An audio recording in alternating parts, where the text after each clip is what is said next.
Wabarakatuh. Waalaikumsalam warahmatullahi wabarakatuh. Halo keluarga Pak Sutri, ayah dan bunda. Selamat pagi. Senang sekali hari ini kita dapat bertemu lagi di live Instagram RSIA Pak Sutri Bogor dengan saya Bidan Gesti Amanda, dengan juga narasumber kita dengan Dr. Niza Afina sebagai dokter laktasi di RSIA Pak Sutri Bogor. Kemudian ada Bapak Ardi, psikolog klinis di RSIA Pak Sutri Bogor. Nah, hari ini kita mau kupas tuntas tentang apa sih? Nah, saat pertama kali mendengar kata menyusui, kebanyakan orang langsung berpikir tentang nutrisi dan kebutuhan gizi bayi.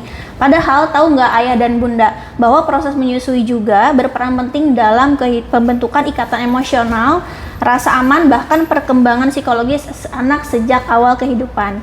Nah, pagi ini kita membahas tema tentang menyusui lebih dari nutrisi, peran menyusui dalam membentuk tumbuh kembang emosional dan psikologi anak. Sekarang kita langsung aja ya dokter, Pak Ardi, kita langsung tentang sesi pertama dengan tema menyusui bukan hanya soal makanan bayi. Untuk dokter Niza dulu nih dok, aku ada pertanyaan nih. Selama ini kan orang-orang banyak memahami fungsi utama ASI itu kan tentang nutrisi dan memenuhi kebutuhan bayi. Nah, sebenarnya apa sih manfaat menyusui yang lebih luas dari sekedar hanya pemenuhan nutrisi aja dokter? Ya Kak G, jadi gini, sebenarnya kalau misalkan kita sebagai seorang ibu gitu ya, apalagi untuk new mom nih yang baru pertama kali jadi ibu gitu ya Pak ya, itu pikiran kita awal-awal melahirkan kan kondisinya kita capek banget ya, terus kita stres banget dan kesakitan ya, bisa nahan sakit berjam-jam ya dari sebelum pasca melahirkan dan juga melahirkannya. Itu kadar hormon kortisolnya tuh tinggi banget, jadi stres dan kita kebawahnya tuh panik. Jadi begitu kita dengar bayi nangis dan apalagi intensitas nangisnya itu sering, kita tuh akan selalu berpikir setiap bayi nangis berarti tandanya bayi itu lapar, dan otomatis otak kita itu akan tersetting nyusuin adalah cara kita ngasih makan ke bayi gitu aja gitu, ibaratnya supaya bayinya nggak kelaparan deh, sebatas itu dulu. Padahal nyusui itu bukan sekedar transfer nutrisi doang nih Kak, ternyata jauh lebih banyak manfaatnya. Dan dari proses menyusui itu adalah terjadi ikatan bonding, attachment yang sangat kuat bahkan sejak awal pertama kelahiran, dan itu ada di yang namanya skin to skin contact. Sorry ya Kak, lupa ininya. Dan itu ada di proses IMD. IMD itu adalah inisiasi menyusu dini di 1 jam pertama kelahiran. Dan menurut kakak 1 jam pertama kelahiran di setiap manusia bisa diulang nggak? Nggak bisa. Nggak bisa diulang ya. Jadi itu sangat langka buat kakak-kakak semua di sini yang mau melahirkan. Jangan lupa, itu hak asasi kita sebagai manusia, hak asasi anak kita untuk bisa mendapatkan inisiasi menyusu dini. Karena itu adalah kontak pertama kali ibu dan anaknya, dan itu adalah cara berkomunikasi anak ke ibunya gitu ya. Dan banyak yang bilang kalau misalnya kita kehilangan momen itu ya, itu tuh kayak nyesel banget gitu ya. Kenapa? Karena itu pertama kali. Ajaibnya banget pada saat proses IMD itu sebenarnya bayi cuma ditidurin aja Kak di dada ibunya dengan kondisi dia telanjang dada gitu ya. Dari kontak kulit ke kulit itu banyak segudang manfaatnya ya. Dia akan menstabilkan temperatur suhu ibu dan bayinya, menstabilkan detak jantung ibu dan bayinya, pernafasan ibu dan bayinya. Jadi manfaatnya untuk keduanya, bukan cuma anaknya tetapi juga ibunya. Itu bayi didiemin di dada ibunya kurang lebih selama 1 jam ya, minimal 1 jam, lebih bagus lagi. Cuman didiemin aja di awalnya tidur, udah 20-30 menit nanti dia akan mulai melek. Abis itu dia akan mencari sumber aroma yang sesuai dengan ketuban yang selama ini dia hirup ya. Kan dia waktu di dalam kandungan ibunya, dia itu kan ada komunikasinya lewat plasenta dan juga cairan ketuban itu yang sehari-hari dia cium. Dia akan mencari insting pertama kali dari indera perabanya, indera penglihatannya, indera penciumannya, semua udah mulai aktif. Nah, dari indera penciumannya dia akan terangsang tuh, mana nih bau yang mirip sama ketuban aku ya dulu. Ternyata itu adalah aroma yang ditimbulkan dari payudara, Kak. dari bagian kelenjar Montgomery di sekitar areola itu akan mengeluarkan aroma yang sama persis dengan aroma ketuban, dan itu adalah salah satu petunjuk untuk bayi bisa segera mencari gitu ya, melahap payudara ibunya. Dan ada insting lagi tuh Kak, ada insting visual lagi ya dari warna yang kontras. Jadi bayi baru lahir itu cuma bisa ngelihat warna hitam and black and white gitu ya, hitam dan putih, warna kontras lah ya. Nah, itulah kenapa mungkin Tuhan menciptakan kita payudaranya beda warna tuh Kak. Ada yang warnanya krim, ada yang warnanya lebih pekat gelap gitu ya. Nah, dari warna yang gelap itu menjadi sebuah petunjuk secara visual untuk bayinya bisa mencapai payudara ibunya. Dan udah 30 menit kemudian dia akan mencoba bergerak, kakinya itu akan menendang-nendang perut ibunya. Pada saat itu pula akan terjadi tekanan mekanis ya, untuk membantu memijat dari luar untuk rahim ibunya supaya bisa involusi atau mengecil lagi. Yang tadinya rahimnya itu apa ya Kak, melebar gitu kan karena keisi bayi, tadinya dia jadi meregang ya, kayak balon gitu. Dia jadi membantu proses pengecilan rahim lagi sehingga mempercepat proses pemberhentian darah gitu ya. Jadi mencegah perdarahan postpartum. Jadi nggak cuman bermanfaat untuk bayinya tapi juga untuk ibunya. Dan yang tadi Kak yang belum kesenggol nih ya, masalah vaksin alami. Jadi ternyata nggak cuman sekedar transfer nutrisi, tetapi memberikan daya tahan tubuh yang secara dini. Vaksin alami pertama kali itu natural dari tubuh ibu ke bayinya. Vaksin itu nggak bisa Kak dibikin dari secara kimia selengkap yang ditransfer dari ibu ke bayinya. Makanya kenapa ASI itu human milk specific. Ya susu kuda buat anak kuda, susu lumba-lumba buat anaknya lumba-lumba gitu ya. Susunya sapi buat anaknya sapi, susunya seorang manusia juga untuk anak manusia karena spesifiknya itu berbeda. Nah, itu dengan segudang manfaatnya karena bayi pada saat di kandungan itu dia terlindungi lapisan dan ada cairan ketuban, dia tuh steril. Dia nggak ketemu namanya kuman, virus, dia terlindungi, terbungkus. Begitu dia lahir ke dunia, wah udara kita kalau kakak lihat pakai mikroskop, ya nano-nano ya. Waduh. Benar, jadi dia begitu baru lahir dia belum butuh tuh Kak yang namanya ngegemoy-gemoyin badan. Dia tujuan utama dia bukan untuk menggemukkan badan, tetapi untuk perlindungan atau tameng daripada virus dan bakteri. Dan itu cuma ada di kolostrum ibunya. Makanya kenapa sesulit-sulitnya kita menghadapi kesulitan pasca melahirkan, alangkah baiknya kita terus mencoba demi memberikan yang terbaik. Dan tentu semuanya harus pakai ilmu gitu sih ya. Dan banyak sekali nih kasus-kasus yang bahkan sampai datang ke psikolog karena depresi pasca melahirkan ya, baby blues dan lain sebagainya kayak gitu. Jadi udah ditanganin nih sama konselor laktasinya segala macam. Kalau memang dia udah di scoring EPDS-nya tuh, biasanya scoring EPDS-nya udah merah gitu ya, mau nggak mau kita harus rujuk gitu ya, rawat bersama ya. Oke, gitu sih Kak.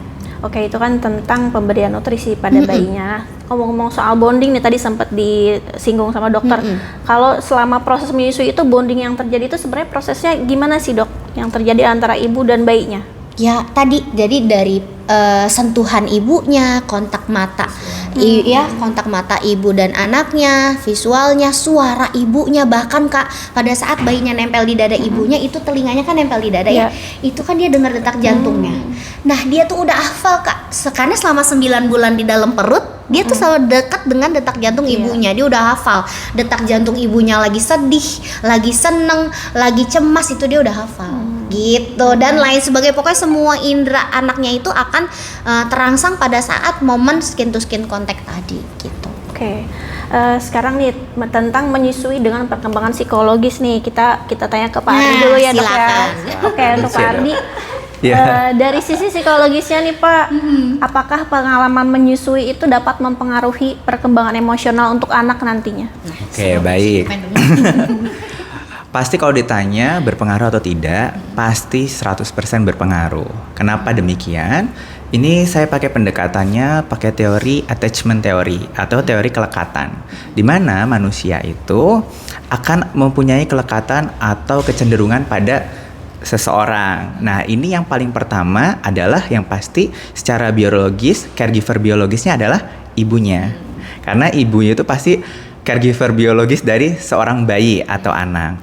Di mana di teori ini ada 4 tahap perkembangan dalam teori attachment nih antara ibu dan anak. Dari usia 0 sampai 3 bulan, 3 bulan sampai 6 bulan, 6 bulan sampai 2 tahun, dan 2 tahun sampai dia Siklusnya gitu ya. remaja lah untuk pembentukan kepribadian anak. Kenapa sampai pembentukan kepribadian anak? Karena ketika attachment ini teori kedekatan ini tidak berjalan dengan baik, pasti akan mempengaruhi hubungan antara ibu dan anak, hubungan dia dengan dirinya sendiri, dan nanti juga bagaimana dia memandang dirinya ke lingkungan sosialnya, sehingga akan mempengaruhi atau membentuk kepribadian dari anak. Lalu apa sih yang menjadi sangat penting dalam proses ini? Sebetulnya tidak hanya antara ibu dan anaknya saja, tetapi saya selalu juga sampaikan bahwa suami atau ayah, apalagi yang baru ini butuh banget perannya. Karena kita cukup tahu mungkin Indonesia ini masuk negara yang fatherless-nya tinggi, padahal figur ayah atau konsep ayah dalam suatu rumah tangga, entah itu dia sebagai kepala keluarga, sebagai suami atau sebagai ayah bagi anak itu mempunyai peran masing-masing. Di mana laki-laki itu harus mempunyai figur sesuai dengan perannya tadi. Apalagi kalau bayi atau anak ini adalah anak laki-laki. Anak perempuan juga. Cuma memang figur ayah ini akan sangat dominan untuk membentuk rasa percaya diri. Iya, dan tanggung jawab. Dan di sini juga akan mempengaruhi rasa aman.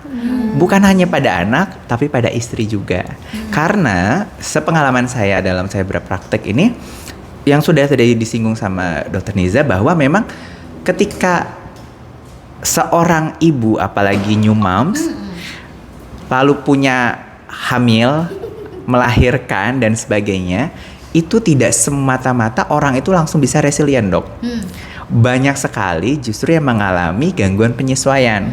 Nah, gangguan penyesuaian pasca melahirkan itu berbeda-beda setiap individunya.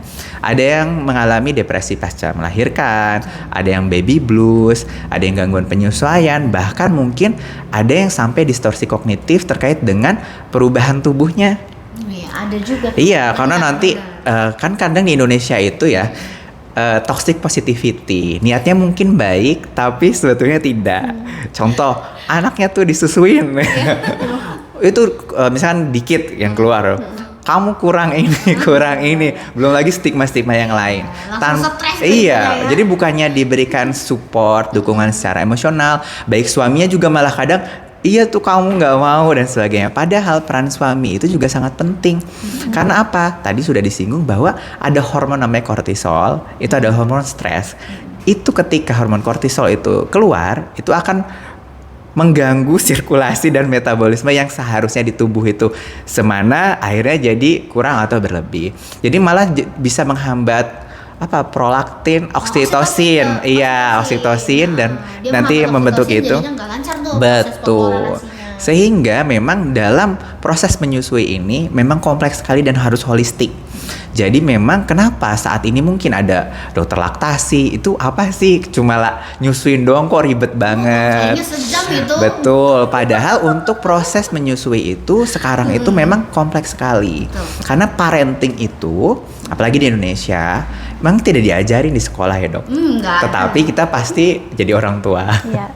Pasti berumah tangga dan sebagainya. Tetapi hal-hal ini itu tidak pernah diajari di sekolah. Baik menjadi ibu, menjadi ayah, bagaimana ini proses nifas dan sebagainya. Padahal namanya, apalagi new mom itu tadi, bukan hanya menyusui tapi nifasnya dan sebagainya. Makanya peran suami ini juga sangat penting sekali. Karena akan membentuk istri yang sejahtera secara psikologis, istri yang sejahtera secara psikologis akan juga nyalur ke anak. Seperti yang sudah disampaikan, anak itu akan mencari sesuatu hal yang paling familiar sama dia. Dari tadi bau ibunya, suhunya, suara, itu karena apa? Sensoriknya dulu. Yang memang kita namanya sebagai manusia itu pasti akan dilihat dulu semua dari sensoriknya. Makanya kenapa saat bayi lahir bukan hanya kasih ke ibunya kan, dok? Iya, benar. Dikasih ke ayahnya juga. Ayahnya mohon maaf, dibuka bajunya karena apa? Untuk biar tadi ada kelekatan juga sama bapaknya. Jadi dia tahu nih mana bapaknya, mana ibunya. Cuma kalau orang yang nggak ngerti kayak itu ngapain bayi ditemplokin deh ini.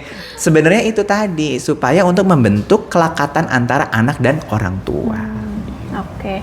Tadi kan sempat disinggung juga nih tentang gimana menyusui itu membentuk rasa aman, percaya diri. Nah, itu tentang kalau bayi yang memang rasa amannya sudah terpenuhi saat menyusui, memang ada ada apa tuh Perbedaan. iya perkembangan emosional tuh ya apakah memang akan lebih baik gitu Pak? Oke, baik. Pasti balik lagi seperti yang udah saya sampaikan, ketika akhirnya attachment itu terbentuk dan sudah baik banget bondingnya, yang pertama akan membuat bonding yang baik antara ibu dan anak. Jadi anak mempunyai rasa aman. Ketika kita rasa aman, kita pasti kan lebih percaya diri. Ketika kita nyaman, kita juga sejahtera. Sehingga ketika tadi, kenapa kok ibunya harus nggak boleh stres, harus juga nyaman, harus aman, supaya anaknya juga merasa itu. Ketika kita merasa cemas atau was-was, itu kita pasti tidak akan bisa relax atau menikmati sesuatu. Karena apa? Sebetulnya cemas itu juga adalah refleks dari diri kita. Diri kita itu mempunyai kayak defense mechanism terhadap sesuatu. Contoh, cemas itu sebetulnya seperti kayak leukosit, Dok. Kalau misalkan tubuh kita kan kemasukan bakteri atau virus. Terus kan kita kan ada infeksi. Nah, tubuh kan ngasih respon panas. Terus dicek leukositnya naik. Oh, berarti kan ada infeksi itu. Nah, sama cemas itu muncul adalah untuk pertahanan diri kita. Coba kalau kita tidak berikan rasa cemas sama Allah, sama Tuhan gitu. Lagi gempa nih, terus kayak oh ya udah santai, tidak ada untuk pertahanan diri. Makanya cemas itu sebetulnya tidak melulu hal negatif. Jadi cemas itu sebenarnya oke ketika untuk mempertahankan diri. Tetapi ketika terus-terusan tidak ada pengurangan bahkan malah lebih, itu masuknya baru ke gangguan kecemasan. Nah, gangguan kecemasan inilah yang tidak boleh berlarut-larut. Nah, ya makanya kita harus cari dulu kan faktor penyebabnya apa. Nah, biasanya karena tadi kurangnya pemahaman, makanya perlu ada psikoedukasi. Terus ada misalkan pendampingan secara psikologis. Karena memang setiap orang itu akan berbeda-beda sekali. Ada yang sudah siap, ada yang belum siap. Tapi lebih banyak memang kebingungan, apalagi orang tua yang memang belum pernah mempunyai anak tuh gimana. Tadi sudah disinggung juga, orang tua takutnya anak tuh cuma lapar. Karena komunikasinya cuma nangis. Padahal sebetulnya kalau mau lebih mempelajari lagi, nangis bayi newborn itu berbeda-beda. Antara dia lapar, ngantuk, terus ingin buang air dan sebagainya. Nah, kenapa bonding itu penting? Ketika bonding itu sudah terjalin, orang tua itu sudah punya bahasa. Makanya kenapa sih ibunya nih anak-anak kayak gimana, pasti ibunya pasti ngerti bahasa anaknya. Kayak saya, pasien saya tuh misalkan datang, Bu, dia maksudnya apa ini Bu? Aku kata, oh ini mau ini gitu. Oh ya gitu. Karena itu tadi bonding. Karena memang orang tua itu adalah hendaknya memang menjadi orang yang paling dekat. Makanya disebut caregiver biologis.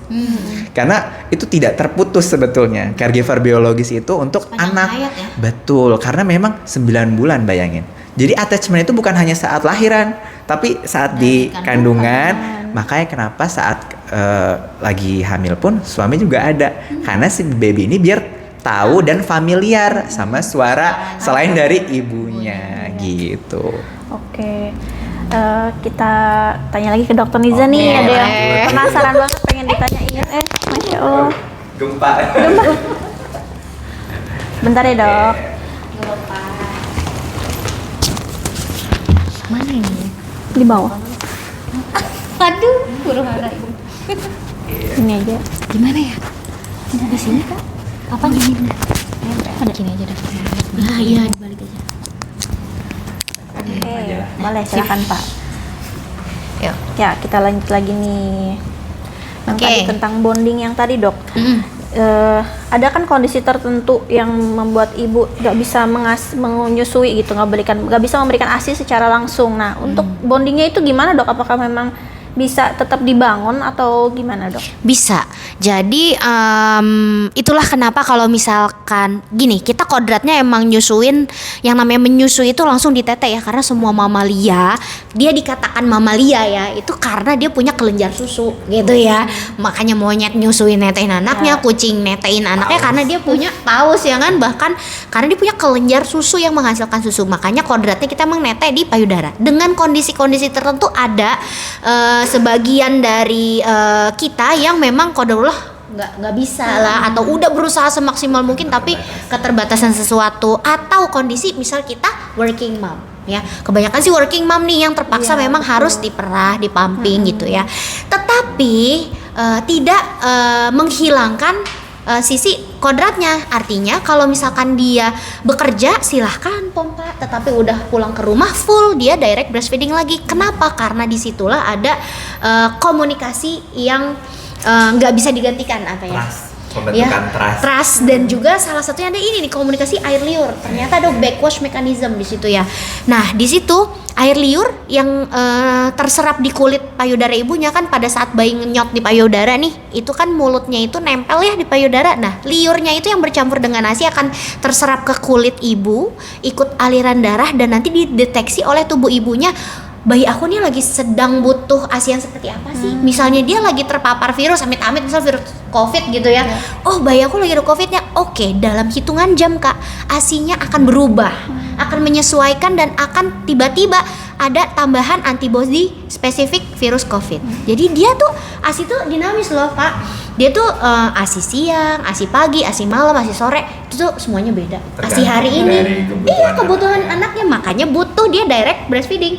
Makanya sesulit-sulitnya kita emang harus mompa, tapi jangan lupa adalah neteinnya gitu ya, supaya komunikasinya itu tetap terjalin. Mau ASI hari ini, ASI kemarin, ASI besok, sebulan lalu, itu beda semua tuh.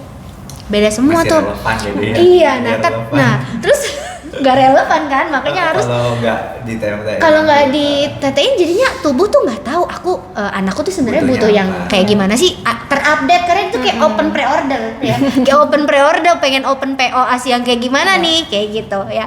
Nah, kalau misalnya pas kita lagi kerja gitu, misalnya anaknya mau nggak mau kita kasih gelasin dulu susunya, disendokin atau apa gitu ya. Nah, itu kita tetap jalin bondingnya dengan eye contact, sentuhan fisik, dan lain sebagainya. Terus kita jalin komunikasinya, dan memang yang paling kuat dari secara penelitian itu adalah kontak kulit ke kulit pada saat menyusui langsung di payudara. Nggak cuma diteliti di manusia, tapi di banyak mamalia gitu, nggak cuma manusia gitu sih Kak. Oke. Tetap bisa dibilang. Iya. Ini adalah sesi yang paling ditunggu-tunggu sama keluarga Pak Sutri nih dokter. Pak, kita masuk ke sesi tanya jawab ya. Boleh kalau misalkan ada ayah bunda di rumah yang udah punya pertanyaan, ditulis di kolom komentar ya, nanti saya bacakan. Nah, kita lihat dulu, udah ada yang bertanya nih tentang menyusui nih dok. Contoh kasus nih dari Ibu Nita Hairanita. Kenapa ya dok di hari ke-10 ASI malah berkurang saat dipumping, beda jauh di saat waktu hari ke-4 sampai hari ke-9. Apa dengan harus bagaimana ya biar banyak kalau lagi pumping gitu dok? Oke, jadi ini masalah hormonal ya sebenarnya ya. Jadi ASI itu memang sudah dibentuk sejak hamil usia 16 sampai 20 minggu. Udah ada tuh berupa kolostrum ya. Memang cuman dia nggak boleh banyak dan nggak bisa main keluar aja. Dia proses produksi ASI itu masih ditahan sama hormon progesteron yang ada di plasenta. Jadi selagi masih hamil, plasenta masih nempel di dinding rahim. Selama itu pula ibu ASInya harusnya nggak boleh rembes-rembes keluar. Tapi ada kan ibu hamil yang mulai trimester 3 itu ASInya udah ada yang rembes. Itu juga it's okay, nggak apa-apa. Itu cuman masalah ketidakstabilan hormon aja. Tetapi mau itu rembes atau nggak rembes pada saat hamil itu wajar dan normal adanya. Kapan dong rem itu dilepaskan gitu ya? Rem itu akan lepas pada saat melahirkan. Pada saat plasenta copot dari rahim, dia lahir keluar, pada saat itu pula hormon progesteron akan drop, dan itu akan mengaktifkan kerja si prolaktin, dan makin lama makin meningkat dan memuncak di hari ketiga atau keempat pasca melahirkan, yaitu 72 jam. Makanya jangan kaget pada saat baru melahirkan tete masih lembek tuh kayaknya. It's okay, nggak apa-apa, tetein terus, stimulasi terus, rangsang terus, karena dari sananya secara hormonal itu nanti 72 jam pasca melahirkan baru kenceng secara tiba-tiba. Terus kalau pada kasus ini kenapa ya pas udah hari ke-10 kok dipamping sedikit? Kakak patokannya jangan hasil pompa. Ya, hasil pompa itu tidak menentukan jumlah ASI sesungguhnya di payudara kakak gitu. Ya, nggak nentuin. Misal ibunya stres, ya yang keluar emang sedikit padahal aslinya banyak. Tuh faktor stres itu, si kortisol itu bener-bener menghambat oksitosin. Bener-bener karena oksitosin tuh hormon cinta ya. Jadi dia itu akan diproduksi banyak dan akan dilepaskan banyak kalau ibunya merasa aman, nyaman, tenang, relax, happy gitu. Sebaliknya kalau misalnya ibunya nahan sakit, kecapean banget ya, kurang tidur ya, kesepian, suaminya LDM misalnya ya. Terus misalnya faktor omongan orang atau misalnya orang tua kita atau mertua kita yang nge-push terus, ih ASI kamu itu kali kurang, anaknya nangis terus, kamu sih iya gitu ya, banyak kamu sih ngerasa disalahin gitu ya dan lain sebagainya. Wah, itu oksitosinnya macet. Jadi ciri khasnya Kak, payudaranya bengkak tapi nggak bisa keluar. Itu berarti produksi hormon prolaktin aman-aman aja, tapi hormon oksitosinnya yang macet. Jadinya netes-netes, keluarnya dikit gitu. Jadi saran saya konsultasi langsung, perlu konseling, kita gali nanti kalau di polilaktasi tuh wah bisa lumayan ya, sejam biasanya itu gali permasalahannya di mana, periksa fisik dan lain sebagainya, dievaluasi cara nyusunya, ketemu ya udah praktekin, evaluasi kayak gitu. Insya Allah naik lagi nanti produksinya. Ya, gitu ya Bunda Nita tadi ya. Nah, ini ada pertanyaan lagi nih dari Bunda Nur. Dari Bunda Nur ini tadi sempat disinggung sama Bunda Nur, gimana nih cara nyusuin tapi untuk menghindari baby blues gitu, Dokter Pak Ardi. Jadi saat mungkin Bunda Nur ini lagi merasa stres atau banyak pikiran, gimana caranya biar enggak ada perasaan yang nggak mau nyusuin peran bayinya. ayahnya ya. Peran ayahnya penting banget. Dan apa nih yang pertama kali yang harus di support dulu nih? Apakah memang kita selesaikan dulu psikologisnya? Apakah memang sambil di konselor laktasi juga atau gimana nih Pak Ardi dan Dokter Niza? Siapa dulu yang mau jawab? Oke deh, nggak apa-apa saya. Boleh, nanti Oke. saya jawab juga. Jadi mungkin bagaimana kiat-kiat supaya seorang ibu itu tidak menjadi baby blues gitu ya. Yang pertama yang harus disiapkan adalah mental. Sebetulnya persiapan mental itu bukan saat udah mau melahirkan, tapi saat mau menikah. Makanya sekarang itu Dari awal. betul, karena memang untuk menjalani suatu pernikahan itu kan kita udah harus tahu dulu nih nanti bagaimana peran antara suami dan istri, bekerja atau tidak, pembagian job desk di rumah, pembagian finansial dan sebagainya. Itu harus siap dulu. Makanya sekarang ada namanya konseling pranikah, Dok. Konseling pranikah itu bukan hanya kayak kamu udah siap belum gitu, udah siap belum gitu. Jadi kayak nggak gitu, tapi memang kita lihat bahwa antara calon suami dan calon istri itu istilahnya sekarang namanya konseling caten, konseling calon manten. Betul, dan puskesmas sekarang wajib, kayak DIY, Jateng dan Jakarta itu udah ada konseling caten. Untuk apa? Untuk memastikan bahwa calon manten ini sudah siap menjadi suami istri dan juga nanti akan menjadi ibu dan bapak. Kenapa ini menjadi penting? Karena tadi sudah saya singgung, sekolah untuk jadi orang tua itu nggak ada. Kita tidak dipelajari di sekolah, tetapi kita nanti harus menjalani peran tersebut. Padahal itu adalah peran yang paling sulit dan paling lama. Seumur hidup ya. Betul. Ada orang yang diberikan sesuatu atau stimulus jadi achievement. Weh, aku harus menjadi orang yang lebih baik, aku harus mempersiapkan dan sebagainya. Ada yang seperti itu. Tapi ada juga kayak, aduh gimana nih nanti, gimana nih. Terus-terusan seperti itu. Terus misalkan ternyata kondisi keluarganya secara finansial, secara pekerjaan dan sebagainya juga memperburuk kondisi.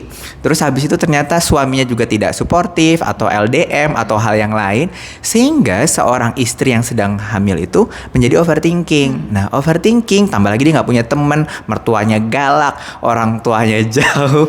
Nah, dari kan kayak dipendam sendiri, akhirnya kecemasan naik jadi stres bahkan bisa jadi depresi.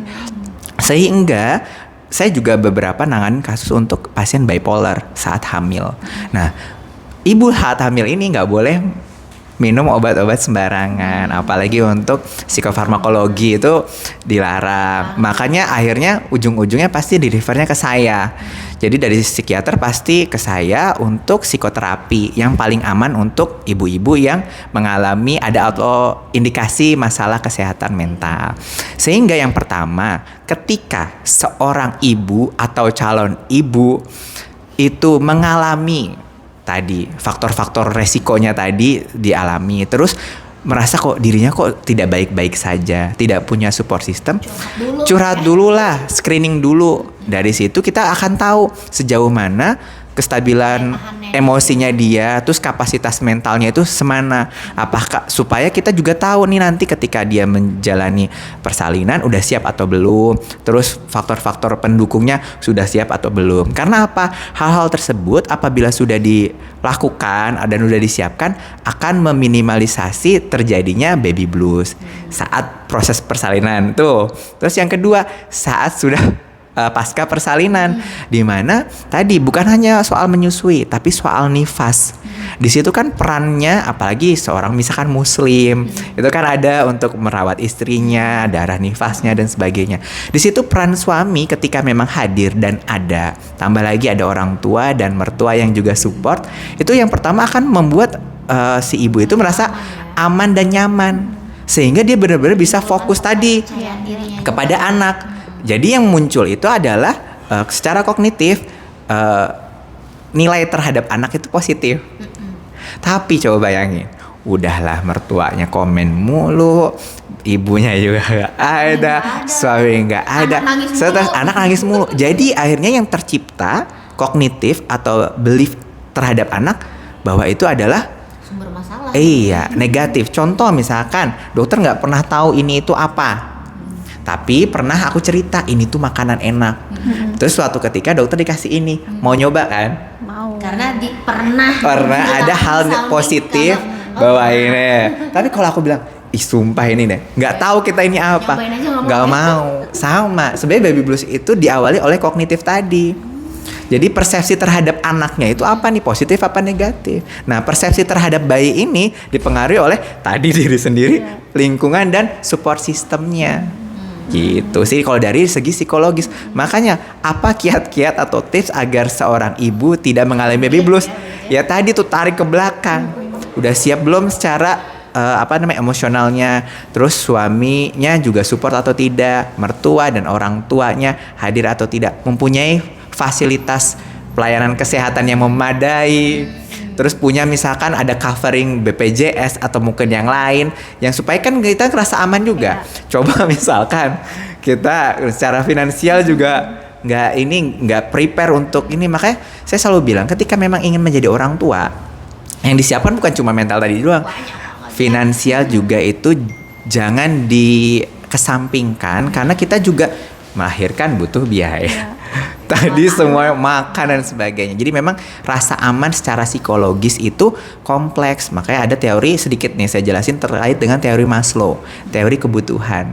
Nah, yang paling dasar itu adalah teori sandang pangan papan. Yang kedua adalah rasa aman. Kita baru bisa ke rasa aman setelah sandang pangan papannya sudah tercukupi, rasa aman. Aman itu udah oke, baru naik ke cinta dan mencintai. Belum bisa sampai ke tahap itu kalau belum rasa aman dan ini tadi. Terus udah selesai rasa cinta dan mencintai, baru ke apresiasi. Ketika banyak orang kalau lahiran yang dilihat siapa, Dok? Anaknya. Padahal yang sedang berjuang mati-matian adalah ibunya. Makanya apresiasi itu penting bagi semua orang, apalagi khususnya ibu yang sudah melewati hal berat, bahkan taruhannya nyawa itu. Makanya tapi ketika datang, mana bayinya, mirip siapa? Sedangkan ibunya aja tidak gitu. Jadi memang masih lemas ya. butuh itu tuh memang sekompleks itu. Makanya mempunyai support system yang baik itu adalah privilege bagi saya. Gitu. Itu kalau dari saya, Dok. Oke. Izin nambahin ya, Kak. Siap, Jadi apa yang tadi Pak Ardi bilang nih, relate nih Pak sama saya konseling sehari-hari, ketemu pasien-pasien. Pasien saya tuh bukan cuman ibu yang kesulitan menyusui, tapi bahkan dari ibu hamil trimester 3 biasanya dari dokter obgyn tuh kadang suka ada yang refer gitu ya untuk apa? Pendampingan sama mengedukasi tentang menyusui, namanya ANC, Lactasia Antenatal Care, untuk persiapan menyusui. Nah itu tuh aku udah paling favorit banget tuh kalau udah bagian itu, karena dia datang biasanya kapal-kapal tuh Pak, berdua ya, suami sama istri, kadang ngajak mertuanya, kadang ngajak ibunya, supaya mereka satu goals, satu tujuan. Nanti kita maunya kayak gimana nyusuinnya, setting goalsnya mau nyusuin berapa lama, misalnya mau full dok sesuai sama ajaran agama saya 2 tahun, sesuai WHO dok ya, breastfeeding for 2 years or beyond, dia bilang gitu. Sesuai dengan Atau cutinya sesuai aja. dengan cutinya. Ada juga, ada yang sempet nanya kayak gini, bisa nggak nyusuin tapi payudara saya nggak kendor? Ada loh, ada yang kayak gitu. Jadi itu udah mulai di konseling dari awal. Atau misalnya kondisi yang misal putingnya rata Kak ya, yang flat nipple, ini harus gimana dok nanti? Terus payudara kalau kecil sama besar tuh sebenarnya ngaruh nggak sih dok sama banyak sedikitnya ASI nantinya? Saya takutnya kayak karena payudara saya kecil nanti ASI saya nggak banyak, nggak mencukupi. Apakah saya butuh nutrisi tambahan dan lain sebagainya? Itu tuh udah bisa kita setting tuh dari awal ya, kita udah edukasi supaya apa? Kalau kita berilmu ternyata efeknya positif banget. Begitu dia lebih siap. Dia lebih tahu perjalanan klinisnya tuh normalnya seperti ini. Jadi dia lebih tenang. Oh, ternyata kalau lagi hamil ini ASINya nggak harus rembes. Oh, ternyata awal-awal kelahiran ASINya nggak harus banyak, karena ASI itu yang keluar awal-awal kelahiran menyesuaikan dengan kapasitas lambung yang masih cuman 5-7 mili, maksimal banget 10 mili itu ya. Jadi nggak harus tuh ASI langsung segalon ya, 1 liter, enggak ya, enggak ya. Yang ada gue muntah-muntah ya kepenuhan gitu. Jadi lebih tenang, ngadepinnya tuh lebih positif vibes ya, dan juga dia lebih percaya diri. Itu penting banget. Kenapa perawatan pasca melahirkan itu rooming in? Kalau dulu di Belanda,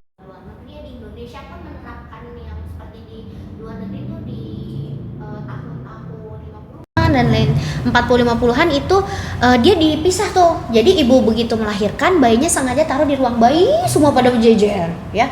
Nggak ada yang dimasukin ke dalam rooming in bareng ibunya, rawat gabung. Kalau setelah banyak penelitian dan lain sebagainya, ternyata harusnya justru kayak mamalia aja. Kita contoh lihat kucing habis ngelahiran langsung templokin sama mamanya.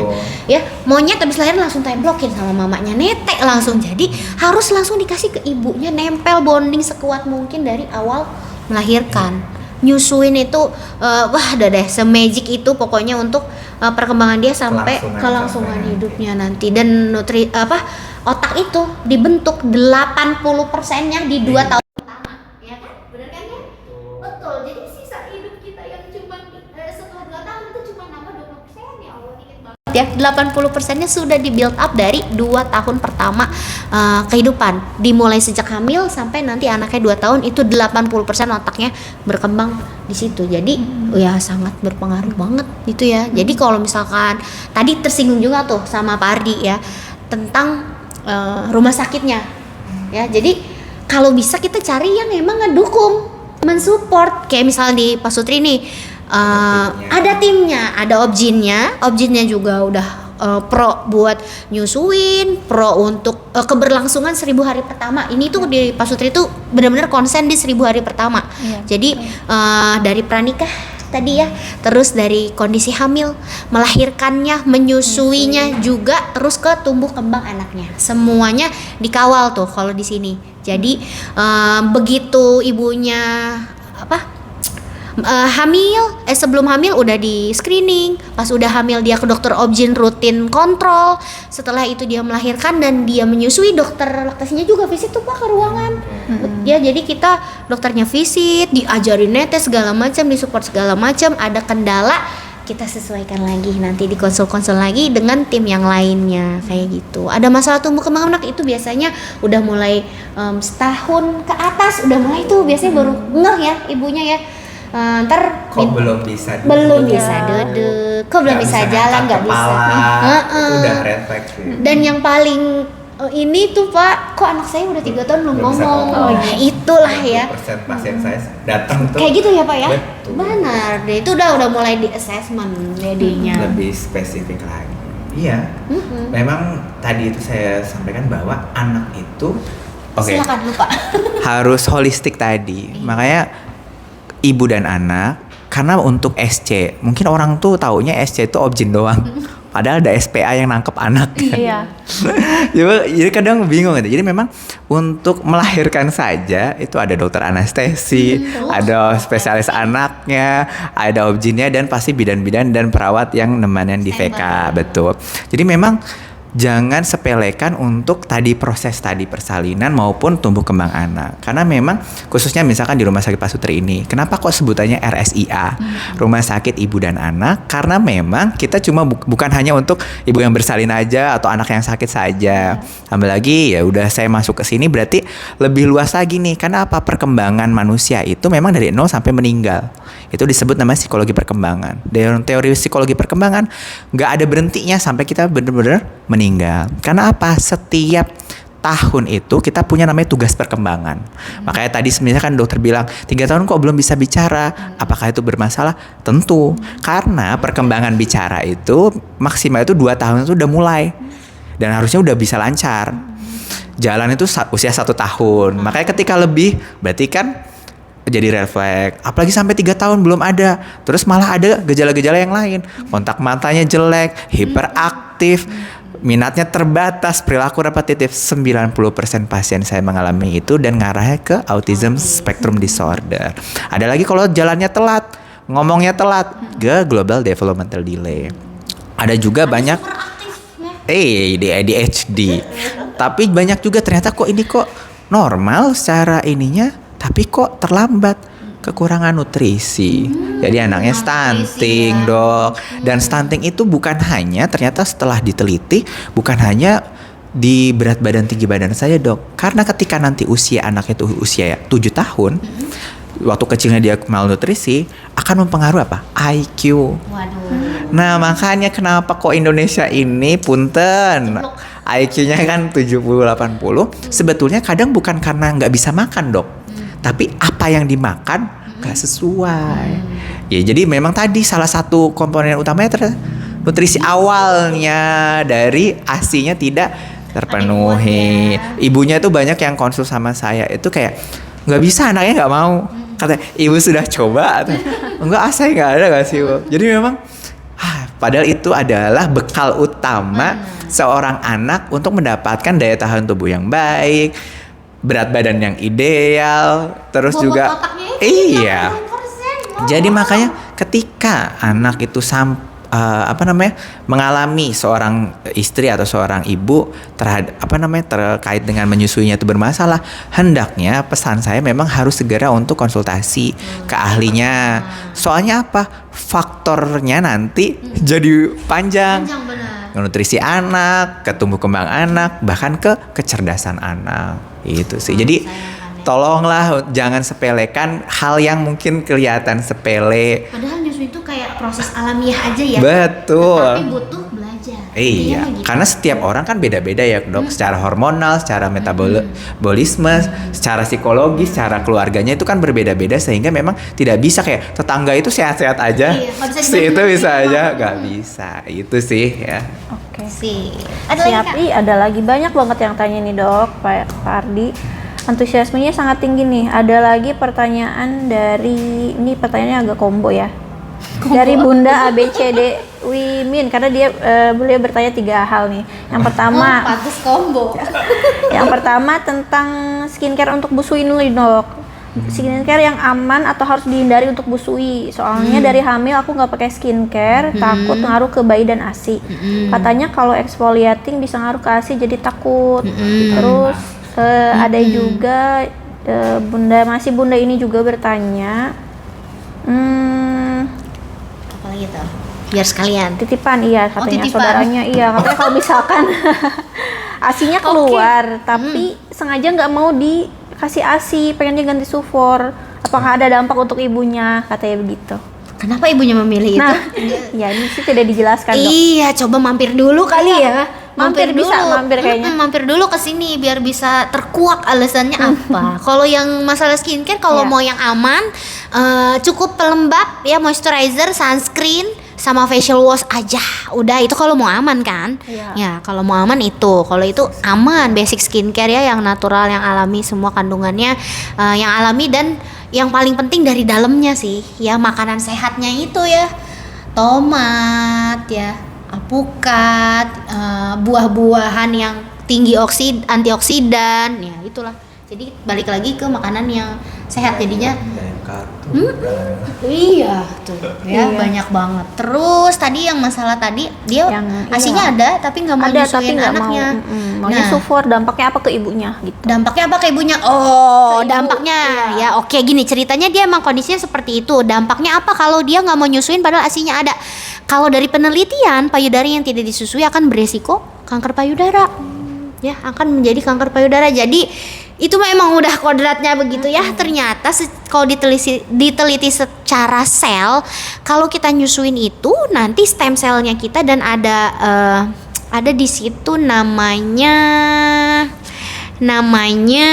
namanya apa ya, suatu zat tertentu itu dia bisa membaca zat prekanker. Jadi dia kalau misalkan amit-amit ada mutasi gen menjadi gen kanker, dia udah siap-siap tuh, langsung udah dihalang sama dia. Makanya kenapa payudara yang tidak disusui beresiko menjadi kanker payudara. Kalau studi retrospektif juga ya, retrospektif kita studi ke belakang dari orang-orang yang kanker, terus studi retrospektif kita lihat di background belakangnya itu adalah terjadi kankernya di payudara yang tidak disusui, banyaknya di payudara sebelah kanan. Karena rata-rata ibu tuh pada kagok tuh ya, netein sebelah kanan, dan ternyata angka kanker payudara yang banyaknya di sebelah kanan itu ditarik ke belakang dengan riwayat payudara yang tidak disusui. Banyak ibu-ibu yang tetenya gede sebelah loh, karena ya itu ada tete favorit buat netein.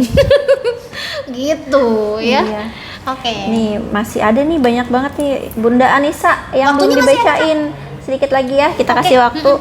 Bunda Anissa ini masih tentang menyusui.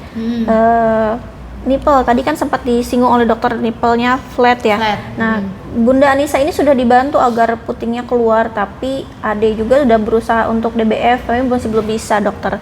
Usia Gimana berapa? nih dok? Nggak disebutin. Oke, udah lahiran. Kalau udah lahiran, alat yang bisa digunakan sebagai alat bantu itu ada nipple puller, penarik puting, sama ada nipple shield. Cuman penggunaan nipple shield ini harus pilih banget yang silikonnya itu benar-benar ultra thin gitu, yang benar-benar tipis banget sehingga nggak mengganggu ujung-ujung syaraf sensoris di puting gitu. Karena dia silikonnya yang tebal, si alat nipple shieldnya itu yang karetnya tebal tuh jadi menghambat rangsangan sensorisnya yang ada di ujung puting. Jadi pilih nipple shieldnya yang tipis banget gitu ya, dan penggunaannya kalau bisa 6 kali aja dulu sehari. Setelah 6 kali pemakaian, sisanya di luar 6 kali pemakaian nipple shield itu ibu coba netein langsung. Cuman pakai nipple puller, ditarik dulu putingnya sebelum nyusuin, abis itu langsung disusuin. Jadi ada yang pakai nipple shield, ada yang tanpa nipple shield. Jadi anaknya terus dilatih, dan ini yang paling penting harus belajar praktek langsung bagaimana cara nyusuin dengan puting datar gitu. Ada teknik-teknik khususnya. Jadi coba datang aja, nanti kita praktekin langsung. Gitu. Oke, gitu. Jangan lupa Gitu nanti sih. bikin reservasi sama dokter ya dok ya di Bisa, poliklinik. bisa. Oke, ini Atau pertanyaan di ruang terakhir kita untuk hari ini. Kapan kita bisa tahu kalau anak kita kurang bonding? Kan kadang kita juga sering tanpa sengaja melakukan hal yang membuat kurang bonding ke anak saat mereka bayi. Oh, berarti ini anaknya sudah agak besar ya, bukan bayi lagi.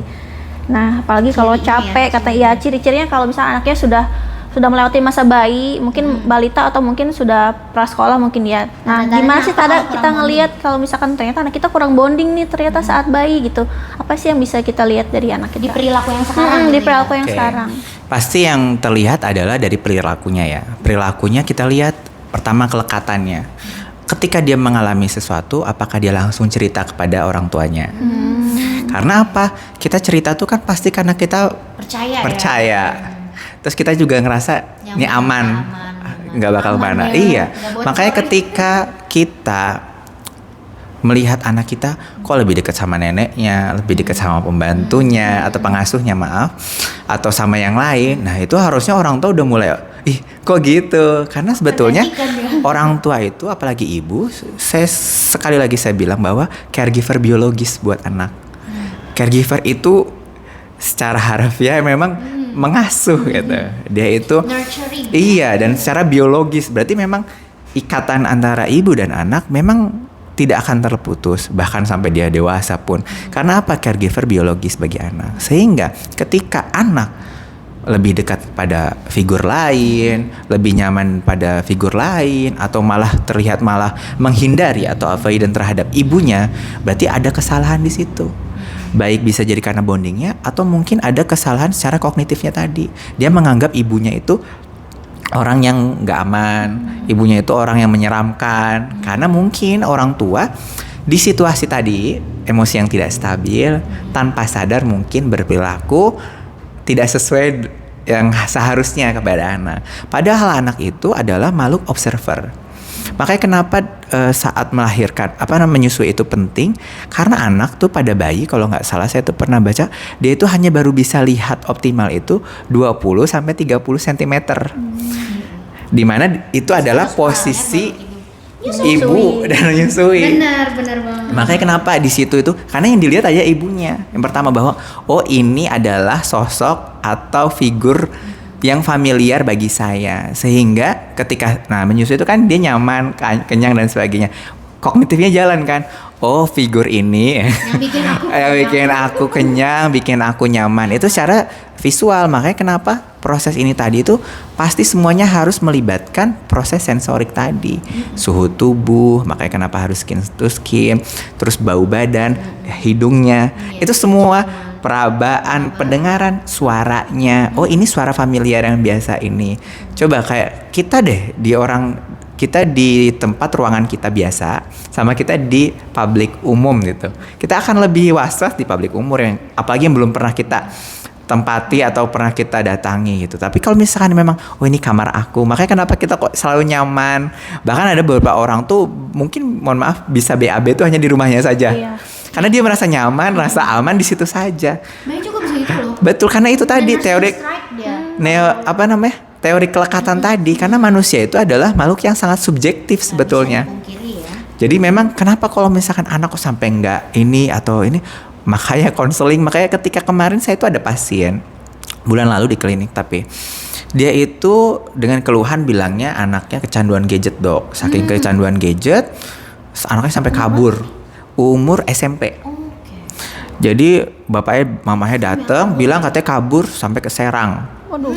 Saat saya datangi, saya lihat konseling, orang tuanya langsung saya usir, saya ngobrol langsung sama anaknya. Saya tanya anaknya, kamu teh kenapa kok sampai kabur sampai Serang? Emang kamu tahu jalan?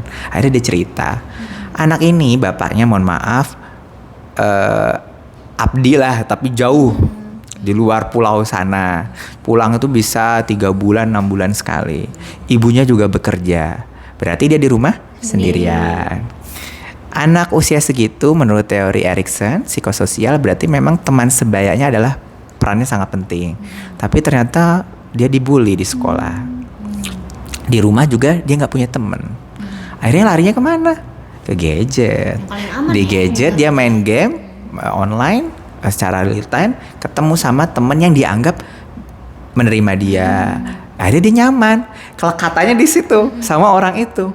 Akhirnya karena dia masih kecil juga, prefrontal cortexnya belum berjalan dengan baik, sehingga fungsi eksekutifnya juga nggak kayak kita bisa ini sebab akibat. Enggak. Anak yang penting dia ngerasa nyaman, pasti lari ke sana. Dia nggak attach ke orang tuanya, ke temannya. Akhirnya dia nganggap situ dengan segala daya upayanya dia, dan dia juga udah bisa mesen untuk online.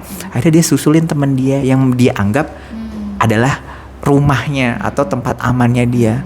Jadi dia kabur dari rumah bukan kecanduan gadget, Pengen ketemu tapi temennya. kesepian karena dia tidak punya support system. Jadi support systemnya dia dapetin dari game online-nya itu. Akhirnya dia susulin situ. Jadi memang kita kadang lihat perilaku anak pun jangan semata-mata anaknya rewel, anaknya bandel, anaknya ini titik. Enggak, kita lihat dulu apa penyebabnya. Makanya dalam psikologi itu kita seolah-olah kayak kok psikolog tuh ngerti ya isi dan pikiran orang. Sebenarnya karena ada namanya dinamika psikologi. Seorang itu berperilaku adalah hasil dari proses mentalnya. Prosesnya apa? Kognitif, pola pikirnya, afeksi apa yang dia rasakan, akhirnya muncullah perilaku itu. Makanya ketika kok anak saya kok berperilakunya tidak sesuai atau gini ya, ya konsultasi ke psikolog untuk melihat apa sih yang menyebabkan perilaku anak demikian. Kita cari faktor penyebabnya, apakah di kognitifnya, afeksinya, atau yang lain. Kalau misalkan karena kognitifnya, balik lagi bagaimana peran orang tua ini dalam mengasuh anak. Apakah sudah sesuai atau belum gitu. Tapi banyak juga orang tua yang denial. Saya sudah kok ini. Ya udah, tapi tidak mungkin Bu, ini begini kalau tidak ada ininya. Tapi akhirnya lewat psikoedukasi tadi, orang tua zaman sekarang alhamdulillah udah mulai aware banget terkait dengan parenting anak.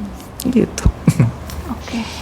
Siap. Pertanyaan terakhir sudah masih ada terjawab. terakhir. Oh, yang barusan terakhir udah terjawab. Nah, oke, sebagai penutup nih, boleh kasih tips singkat nggak, Dokter Pak Ardi, untuk ayah dan ibu keluarga Pak Sutri di rumah nih tentang tema kita hari ini?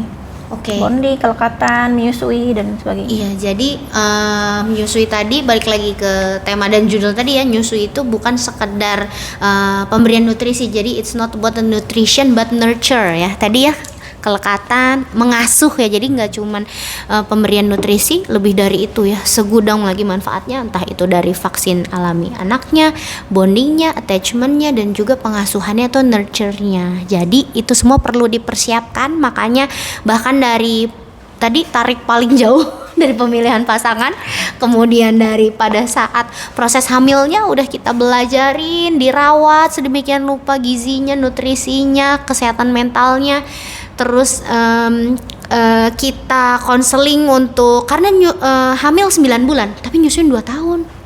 Jadi untuk supaya bisa 1000 hari pertama kehidupannya optimal, kita optimalkan hamilnya, kita optimalkan nyusuinnya. Habis itu dari makannya deh, MPASI dan kebutuhan nutrisi sampai dia dewasa nanti gitu ya. Pokoknya masalah psikis itu nggak bisa kita anggap remeh ya. Itu penting sekali demi kelangsungan semuanya bisa berjalan dengan baik gitu ya. Gimana Pak Ardi?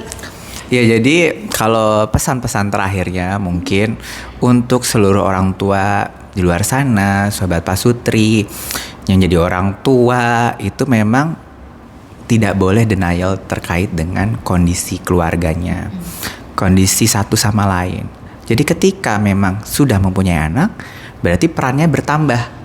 Bukan lagi sebagai individu, bukan lagi sebagai istri atau suami, melainkan juga menjadi orang tua. Sehingga ketika kita mempunyai peran baru, hendaknya kita juga punya tanggung jawab baru. Mau tidak mau, kita harus mengikuti polanya, mengikuti aturannya. Untuk apa? Untuk keberlangsungan tadi, untuk anaknya tadi. Kenapa demikian?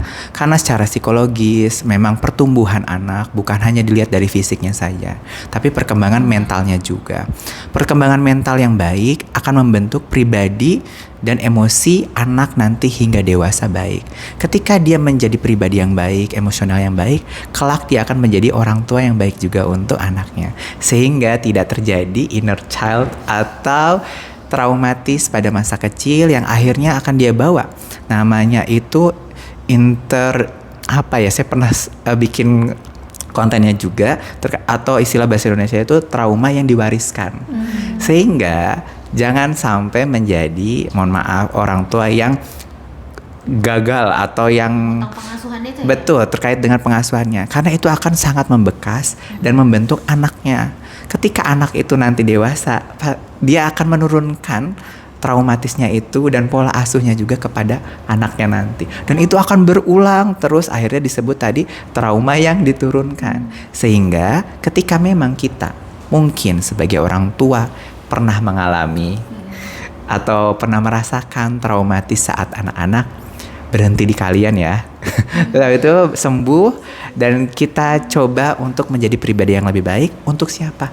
Untuk generasi setelah kita yang akan datang. Terus. Gitu ya. Betul. Oke, nih keluarga Pak Sutri, ayah bunda, hari ini kita udah belajar nih bahwa menyusui itu bukan hanya tentang pemberian nutrisi buat bayi ya. Jadi di balik proses menyusui itu terdapat sentuhan, kedekatan, rasa aman, dan kasih sayang yang berperan dalam membentuk perkembangan emosional serta psikologis anak. Jadi menyusui itu memang lebih dari sekedar nutrisi. Ini adalah salah satu langkah awal dalam membangun fondasi kehidupan anak yang sehat dan bahagia. Terima kasih banyak kepada Dr. Riza Alvina, kepada Bapak Ardi atas ilmu yang luar biasa hari ini. Jangan lupa ayah bunda untuk jadwal Dr. Niza ada di hari Selasa, Kamis dan Sabtu jam 9 pagi sampai jam 11 siang ya dok ya. Betul dan ada juga nih jadwal Pak Ardi yang sudah bergabung dengan Resia Pasutri di Poliklinik Psikologis Klinis. Senin, itu ada di jam Senin 1 Rabu sampai jam 3. Oke, Lalu siap. Selasa dan Kamis jam 9 sampai jam 12. Nah, jangan lupa dicatat boleh Senin sampai dan Rabu hari jam 13 sampai jam 15 dan hari Selasa dan Kamis jam 9 sampai jam 12. Jangan lupa dicek terus Instagramnya Resia Pasutri untuk tahu jadwal poliklinik dokter-dokter favorit ayah bunda semua ya. Oke, terima kasih kepada seluruh keluarga Pasutri yang telah bergabung hari ini. Sampai jumpa di live Instagram Resia Pasutri Bogor berikutnya. Wassalamualaikum warahmatullahi wabarakatuh.